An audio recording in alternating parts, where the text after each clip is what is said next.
नमस्कार, जोहार झारखंड देख रहे हैं आप और मैं हूं आपके साथ सोनाली सिंह। इस वक्त की बड़ी खबर चतरा से, जहां स्वास्थ्य विभाग की एक बड़ी लापरवाही एक बार फिर से सामने आई है। जहां एक तरफ गरीब मरीजों को अस्पताल के बाहर मेडिकल स्टोर से ऊंचे दामों पर दवा खरीदनी पड़ती है, वहीं मुफ्त वितरण के लिए अस्पताल को दी गई दवाओं को जलाने का वीडियो वायरल हो रहा है।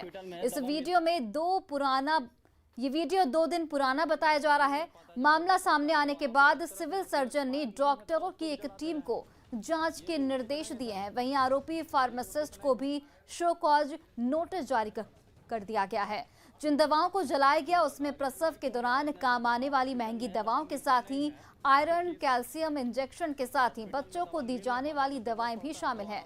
बताया जा रहा है कि स्टोर कीपर और स्वास्थ्य कर्मियों की लापरवाही की वजह से ये दवा स्टोर में पड़ी खराब हो गई। वहीं इनमें से कई ऐसी दवा भी थी जिसकी एक्सपायरी डेट अभी बची थी। इस वायरल वीडियो के सामने आने के बाद स्वास्थ्य विभाग और सदर अस्पताल की व्यवस्था पर गंभीर सवाल उठ रहे हैं। इस तरह से जो एक्सपायर नहीं है दवा उसको भी जला दे रहे हैं, ये तो उचित नहीं है सर।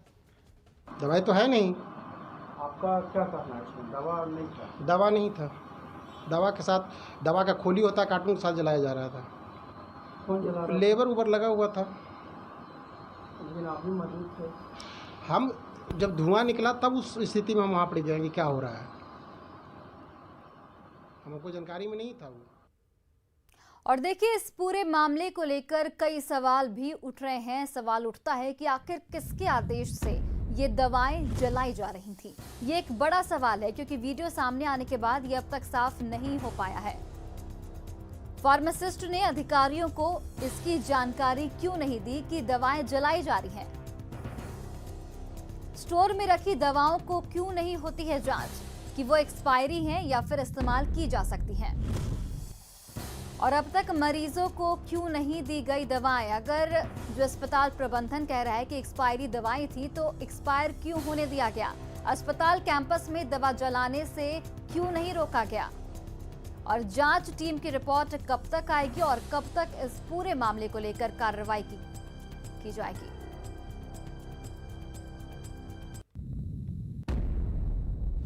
गुमला में बिशनपुर के होलेंग गांव में एक बेटे ने टांगी से काटकर अपने माता पिता की हत्या कर दी। बताया जा रहा है कि आरोपी बेटा गांजा के नशे में था।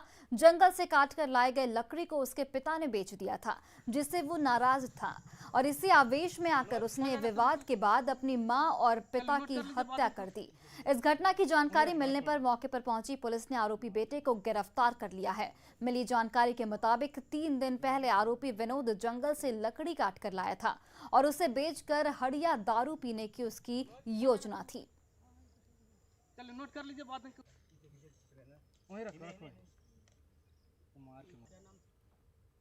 और देखिए, बड़ी खबर रांची के हटिया से, जहां धनबाद एलपी एक्सप्रेस में एक दिव्यांग के साथ रेप की घटना सामने आई है। इस मामले में रेल थाना पुलिस ने आरोपी को गिरफ्तार कर लिया है। घटना एलपी एक्सप्रेस की दिव्यांग बोगी की बताई जा रही है। पेंट्री कार के स्टाफ ने मानसिक रूप से कमजोर युवती के साथ दुष्कर्म की वारदात को अंजाम दिया।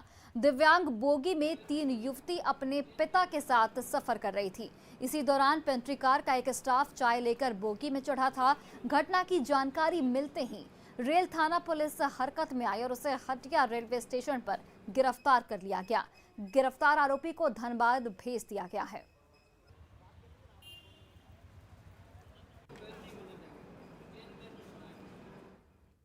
और देखिए, खबर पलामू से, जहां एक ऑर्केस्ट्रा में एक मुखिया ने डांसर्स के साथ जमकर ठुमके लगाए। नवरात्र के मौके पर पांकी के सूड़ी पंचायत में ऑर्केस्ट्रा का आयोजन किया गया था, जिसमें मुखिया लोकनाथ यादव ने स्टेज पर चढ़कर डांसर्स के साथ ठुमके लगाए।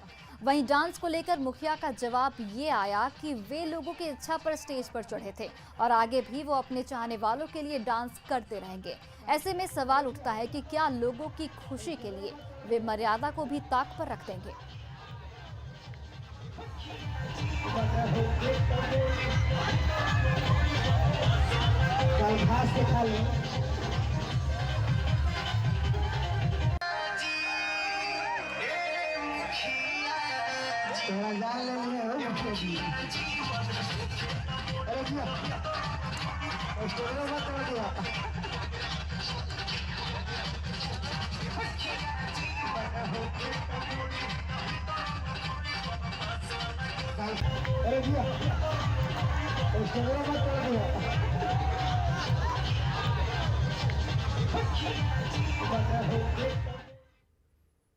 वही देखिए, रांची के जेएससीए स्टेडियम में 19 नवंबर को होने वाले T20 मैच पर संशय के बादल नजर आ रहे हैं। दरअसल बीसीसीआई के मानक के अनुसार भारतीय टीम के खिलाड़ियों को रांची के रेडिसन ब्लू होटल में ही ठहराया जा सकता है, लेकिन रेडिसन ब्लू होटल पहले से ही बुक कराया जा चुका है।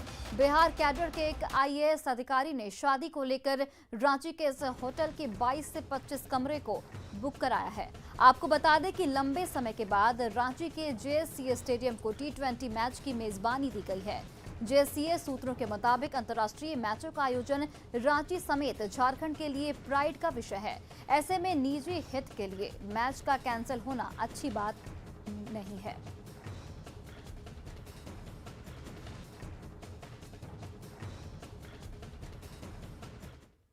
झारखंड में दुर्गा पूजा से लेकर विसर्जन तक के लिए चाक चौबंद सुरक्षा के इंतजामात किए गए हैं। 10 से 19 अक्टूबर तक राज्य में 5000 से अधिक की संख्या में अतिरिक्त बलों की तैनाती की गई है। राज्य पुलिस के आईजी अभियान अमोल वी होमकर ने इस संबंध में आदेश जारी किया है। आदेश के मुताबिक सर्वाधिक सुरक्षा बलों की तैनाती रांची में की गई है। रांची और हजारीबाग में रैपिड एक्शन पुलिस की भी तैनाती की गई है। वहीं जगुआर के बम निरोधक दस्ते को रांची, गिरिडीह और हजारीबाग जिले में तैनात किया गया है। अतिरिक्त बलों के अलावा अतिरिक्त सीसीटीवी का भी इंस्टॉलेशन किया जाएगा। साथ ही कोरोना के खतरे को देखते हुए पूजा पंडालों को विशेष निर्देश भी जारी किए गए हैं।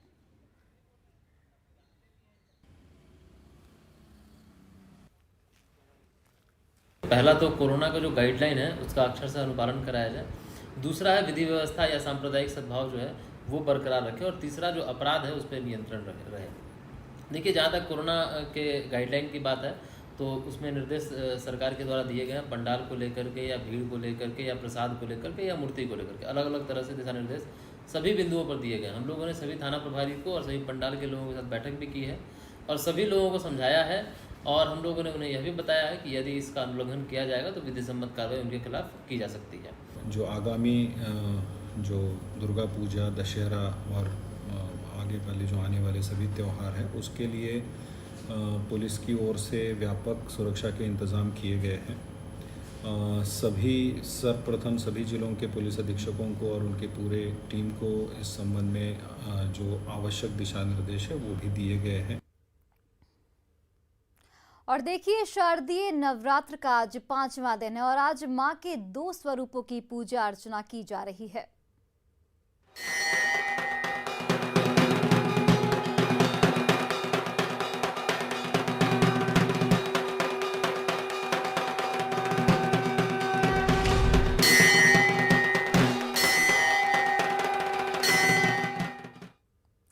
नवरात्र में मां दुर्गा का दरबार सज चुका है। आज सभी पूजा पंडालों में मां दुर्गा का पट खुलने के साथ श्रद्धालुओं की भीड़ जुटनी शुरू हो जाएगी। कोरोना गाइडलाइन के अनुसार श्रद्धालु माता के दरबार में अपनी मनोकामना पूर्ण कराने के लिए मां की आराधना में लीन हो जाएंगे। रांची के रातू रोड स्थित मां दुर्गा के मंदिर में सुबह से ही श्रद्धालुओं की भीड़ जुट रही है। रातू दुर्गा मंदिर का जायजा लिया न्यूज़ 18 से हमारे सहयोगी अविनाश को।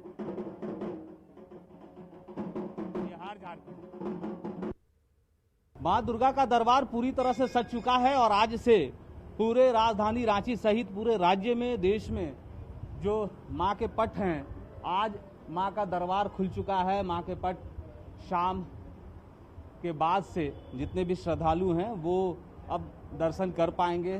2 तिथि है, पंचमी के साथ साथ षष्ठी की अगर हम बात करें, और जो कोरोना गाइडलाइन के हिसाब से जो तैयारी की गई है, जो बातें कही गई हैं, खासकर अगर हम पूजा पंडाल समिति की बात करें, उन्हें इस बात का ध्यान रखना है कि कैसे आप पूजा के साथ साथ, आराधना के साथ साथ जो श्रद्धालु यहाँ जुटेंगे वो कोरोना गाइडलाइन का कहीं से भी कोई उल्लंघन ना हो, इस बात का खास ध्यान रखना है। और इसे इसलिए ध्यान रखना है क्योंकि पूजा में अगर इन सारी बातों को ध्यान नहीं रखेंगे तो एक चूक हो सकती है। इसलिए इस बात को ध्यान में रखते हुए ही तमाम जो श्रद्धालु हैं वो यहाँ पहुँचेंगे, पूजा अर्चना करेंगे। यहाँ भी इस वक्त आप देख सकते हैं कि बहुत सारे लोग इस पूजा पंडाल के अंदर, इस मंदिर के अंदर माँ की आराधना में लगे हैं। कहाँ से आई हो? मेट्रो गली। मेट्रो गली। अच्छा बताओ, इस बार क्या तैयारी है पूजा को लेकर? पंडाल बन रहा है। पंडाल तो इस बार बहुत छोटे छोटे बन रहे हैं। पूजा कर रही हो कि नहीं? कर रहे। कर रही हो। क्या मन में मनोकामना? आप मास्क भी लगाई हुई हैं। जी सर, माता से ही तो सब आशा है, वही सब पूरा करती है, वही देने वाली है। उन्हीं की वजह से यह सारा संसार आज इतना अच्छा माहौल आया है। आगे माता ही सब ठीक करेंगे। ये बहुत अच्छी बात इन्होंने कही। माँ की जो भव्य मूर्ति है, जो आकर्षक मूर्ति है, वो भी देख सकते हैं। दीदी कहाँ से आई हैं? जी मैं रातू रोड से। इस बार क्या तैयारी की है? माँ से यही प्रार्थना करती हूँ कि सबको सुख समृद्धि प्रदान करे, जो कष्ट निवारण करे, और दुर्गा माँ की कृपा परंपरा है, ये सबको रक्षा करती हैं, सबका खाली झोली माँ भरती हैं, सबको दया करें। बहुत अच्छी बात इन्होंने कही कि माँ दुर्गा से हर किसी की यही मनोकामना है कि कैसे आज का जो ये समय है, ये जो संकट का समय है, वो दूर हो जाए। माँ सबकी मनोकामना पूरी करें और इसी मनोकामना के साथ तमाम जो श्रद्धालु हैं वो लगातार मां के दरबार में पहुंच रहे हैं। कैमरा पर्सन संत के साथ अविनाश कुमार, न्यूज़ 18 रांची। नवरात्रि को लेकर लगातार अलग अलग तस्वीरें सामने आ रही हैं। इसी क्रम में रांची के गेतलातू में देवी दर्शन मंदिर की अलौकिक तस्वीर सामने आई है। यहाँ इस मंदिर में 1111 कलश की स्थापना की गई है। संभवतः ये झारखंड में सबसे ज्यादा कलश स्थापना वाला मंदिर माना जा रहा है। देवी दर्शन मंदिर का निर्माण वैष्णो देवी मंदिर से लाई गई मिट्टी से हुआ है। सबसे बड़ी बात यह है कि 1111 कलश की स्थापना 1111 परिवार के द्वारा की गई है। साल 2012 से इसकी शुरुआत की गई है। देवी दर्शन मंदिर की क्या है खासियत, ये बता रहे हैं न्यूज़ 18 से हमारे सहयोगी अविनाश कुमार। श्रद्धालुओं के द्वारा 1111 कलश स्थापना संभवतः कहीं नहीं हुई होगी। ये रांची का इलाका है, गेतलातू इलाका है, और आप देख सकते हैं कि किस तरह से ये भव्य तरीके से यहाँ कलश की स्थापना की गई है। और आपको जानकर हैरानी होगी कि न सिर्फ 1111 कलश, बल्कि 1111 परिवार के द्वारा भी इस कलश की स्थापना की गई है। और उस परिवार में न सिर्फ झारखंड बल्कि बिहार के भी लोग शामिल हैं, उत्तर प्रदेश के लोग शामिल हैं, पश्चिम बंगाल के लोग शामिल हैं, और वैसे लोग जो यहाँ विशेष तौर पर पूजा करना चाहते हैं, उनके परिवार की तरफ से ये कलश की स्थापना की गई है। ये मंदिर क्यों महत्वपूर्ण है? देवी दर्शन मंदिर नाम है। वैष्णो देवी से यहाँ मिट्टी लाने के बाद यहाँ लगातार मंदिर का निर्माण हो रहा है, इसलिए पूरे जो लोग जानते हैं, श्रद्धालु जानते हैं, वो यहाँ जरूर पूजा अर्चना करना चाहते हैं। 1111 इसलिए है कि ये शुभ अंक है, और ये माँ से प्रेरणा हम लोग को मिला कि हम लोग 1111 कलश की स्थापना करें। ये चैत्र नवरात्र के समय एक माँ के रूप में ही यहाँ पे आए हुए थे, और आ करके वो बोले कि हमको एक कलश का स्थापना करना है। तो और उस समय हम लोग कलश का संकल्प चल ही रहा था कार्यक्रम, और उसी बीच में जो माँ आई, तो आने के बाद जो है से हम लोग को एक उसी समय तत्क्षण तुरंत एकदम हुआ कि 1111 कलशों की स्थापना की आयोजन किया जाए यहाँ पे। ये कब से शुरू हुई, और जो लगातार पूजा अर्चना आप लोग कर रहे हैं, बाहर से भी पुरोहित आ रहे हैं, बनारस से पुरोहित आए हुए हैं? ये लगभग 11 वर्ष हो गए इस मंदिर को स्थापित हुए और भगवती को यहाँ पर विराजमान हुए। 11 वर्ष से निरंतर यही इस यज्ञ को एक राजसूय यज्ञ कह सकते हैं हम, या महायज्ञ कह सकते हैं, क्योंकि इसको इतना बृहद रूप दिया गया है। और 1111 कलशों की स्थापना अभी तक मैं भी भारतवर्ष में बहुत जगह गया, हमारा कार्य है ये यज्ञ करना कराना, लेकिन इतना बृहद रूप से और इतने भव्य तरीके से मैंने भी कहीं आयोजन नहीं देखा। मैं भी लगभग 4-5 वर्षों से यहाँ आ रहा हूँ काशी से, और यहाँ पे इसको विशेषतः सतचंडी यज्ञ का इसे रूप दिया गया है। इसके समापन पर फिर आप लोग यहाँ भव्य एक जुलूस निकालते होंगे? जी जी जी, यहाँ पे फिर हम लोग एक सजा करके, कलशों को सजा करके और नगर भ्रमण करते हुए पहले हम लोग किए थे, लेकिन अभी कोरोना काल के ये समय चल रहा है, इसके कारण हम लोग उस बृहद को तो उतना नहीं बना सकते, लेकिन छोटे से रूप से इनको हम प्रवाहित जाकर करते हैं। एक ऐसी तस्वीर जहां इतनी बड़ी संख्या में कलश की स्थापना संभवतः ये दावा किया जा रहा है कि संभवतः किसी दूसरे और कहीं मंदिर में या पंडाल में देखने को नहीं मिलेगी। तो ये माँ की भव्यता है। ये माँ की भव्यता इसलिए क्योंकि जब माँ सामने हो और माँ की आराधना में श्रद्धालु लीन हो तब ऐसी तस्वीरें, अलौकिक तस्वीरें सामने आ जाती हैं। कैमरा पर्सन संत के साथ अविनाश कुमार, न्यूज़ 18 रांची। गोड्डा के महागामा चंडी दुर्गा मंदिर में 1575 से पूजा हो रही है। यहाँ पर खेतोरी राजा मौल ब्रह्म द्वारा यहाँ पूजा की शुरुआत हुई थी। मंदिर के पुरोहितों के अनुसार इस मंदिर के अंदर एक खास प्रजाति की पक्षी रहती है जो कभी जमीन पर नहीं बैठती। अगर जमीन पर बैठती है तो उसकी जान चली जाती है। राजा मौल ब्रह्म के वंशजों द्वारा ही मंदिर का पूजा संपन्न किया जाता है। सरस्वती, लक्ष्मी, राम, लक्ष्मण, वही देखिए सिमडेगा के बीरूगढ़ में स्थापित भगवती दक्षिणेश्वर काली की यंत्र रूप प्रतिमा लगभग 500 साल पुरानी है। ये बीरूगढ़ के गजपति वंश के राजघराने की इष्ट देवी हैं। प्रत्येक नवरात्र को यहाँ देवी की विशेष उपासना की जाती है। इसके साथ राजवंश के प्राचीन अस्त्र शस्त्र की पूजा भी की जाती है। पहले यहाँ बलि भी दी जाती थी, लेकिन यहाँ पहुंचे शंकराचार्य और देवराहा बाबा की पहल पर ये प्रथा बंद कर दी गई। यहाँ भगवती का शक्ति यंत्र रूप हर मनोकामना को पूर्ण करता है।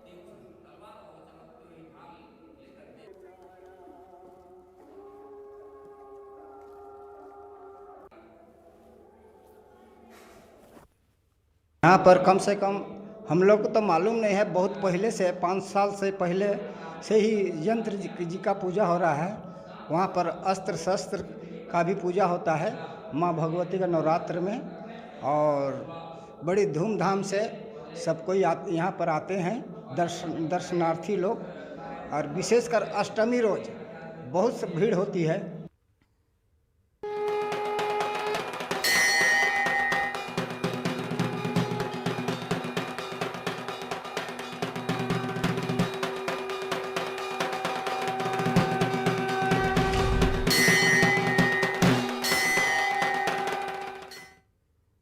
वही देखिए कोडरमा में हाथियों का उत्पात लगातार जारी है। जयनगर प्रखंड के डंडाडी देवी टांड की ओर जंगली हाथी उत्पात मचा रहे हैं। हाथियों के इस उत्पात से लोग परेशान हैं।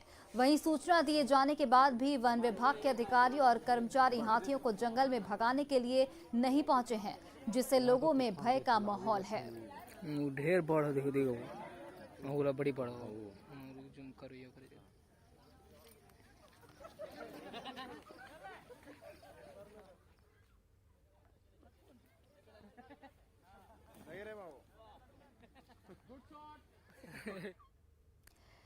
गिरिडीह का झारखंड के पहले सोलर सिटी के तौर पर चयन किया गया है। ऐसे में गिरिडीह सदर विधायक सुदीव कुमार सोनू ने इस योजना और इससे मिलने वाली लाभ की जानकारी दी। उन्होंने बताया कि इस योजना के तहत 19,558 घरों पर सोलर पैनल लगेगा।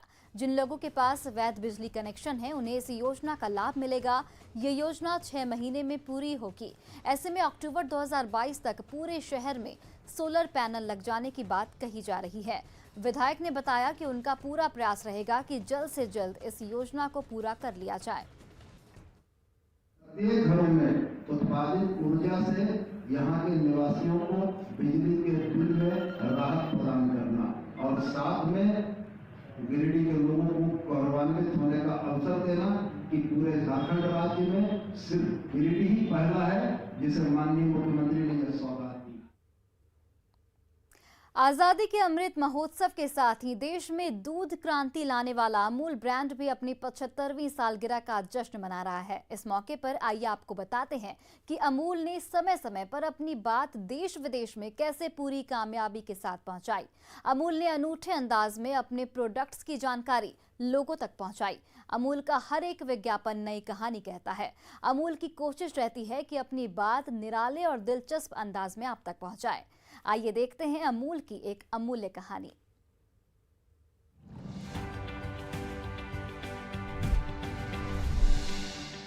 1981 के विज्ञापन की यह तस्वीर बताती है कि अमूल की पैनी नजर राजनीति पर भी रहती है। इमरजेंसी के बाद 1977 में बुरी तरह हारने पर इंदिरा गांधी ने 1978 में कांग्रेस आई पार्टी बनाई। आई का मतलब था इंदिरा। कांग्रेस आई पार्टी ने नए चुनाव चिन्ह के तौर पर हाथ को चुना। आज तक कांग्रेस इसी चुनाव चिन्ह पर चुनाव लड़ती है। अमूल ने इस विज्ञापन में संदेश दिया कि हर हाथ में उसका ही शुद्ध मक्खन है।